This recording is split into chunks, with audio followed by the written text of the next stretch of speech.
자, 그럼 전체적으로 한번 예시기 한번 살펴보도록 하겠습니다.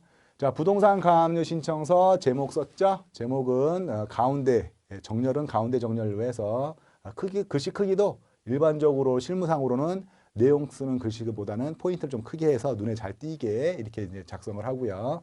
자, 그 밑에 이제 당사자로서 채권자와 채무자라고 쓰는 거죠. 채권자, 채무자. 당사자, 채권자 이렇게 쓰는 게 아니라 당사자들입니다, 이 사람들이.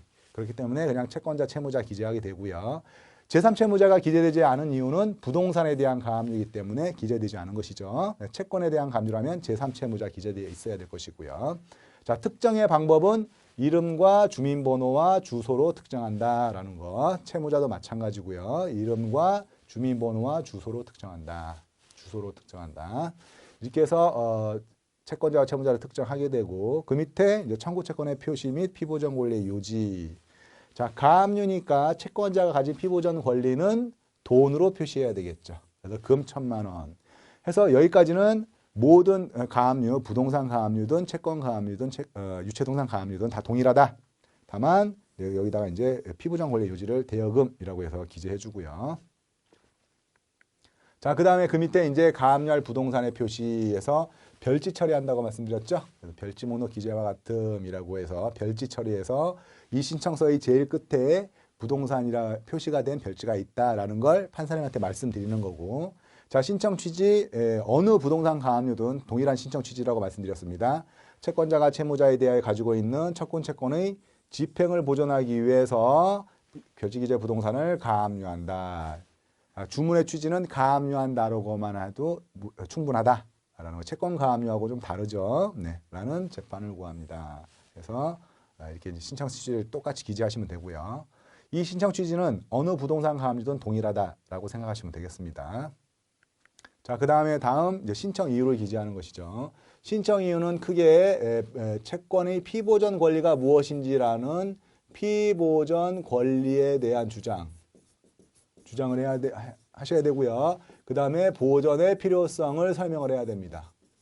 이 중에 중요한 것은 최근의 법원의 경향은 보전의 필요성을 매우 엄격히 심사하고 있다. 그럼 보전의 필요성을 주장할 때 어떤 내용들이 반드시 들어가야 되느냐? 논리적으로요. 일단 첫째, 채무자가 성실히 채무를 이행하지 채무 이행할 것이라고는 성실히 채무를 이행할 것이라고는 믿을 수가 없다. 신뢰할 수 없다. 자, 기본적으로 우리가 법적으로 어떤 조치 들어갈 때는 이와 같은 믿음이 없기 때문에 들어가는 겁니다. 당연한 얘기를 하는 거예요, 사실상. 그래서 채무자가 성실히 채무 이행할 것이라는 걸 믿을 수가 없다라는 논리가 반드시 서야 되고요. 이게 첫 번째 논리.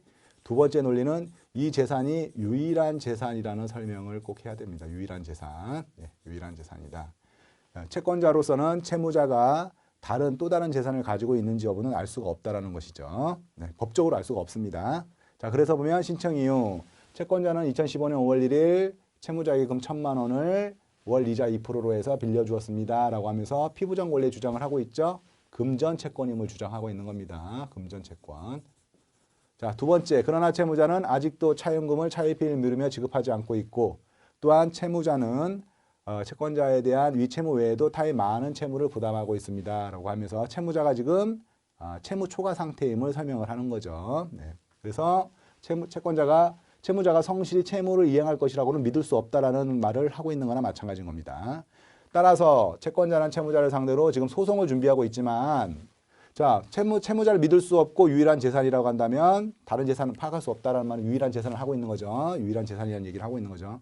이런 상태라면 채무자는 소송이 제기된다면 어느 때 어떤 형식으로든지 강제 집행이 불가능하도록 현저히 우리가 있으므로 어떤 형식으로 처분이라는 말이 있죠. 처분할 수 있다. 처분해서 결국엔 채권자가 나중에 강제 집행이 불가능해질 우려가 있다라는 것. 이것이 바로 이제 보전의 필요성을 설명한 겁니다.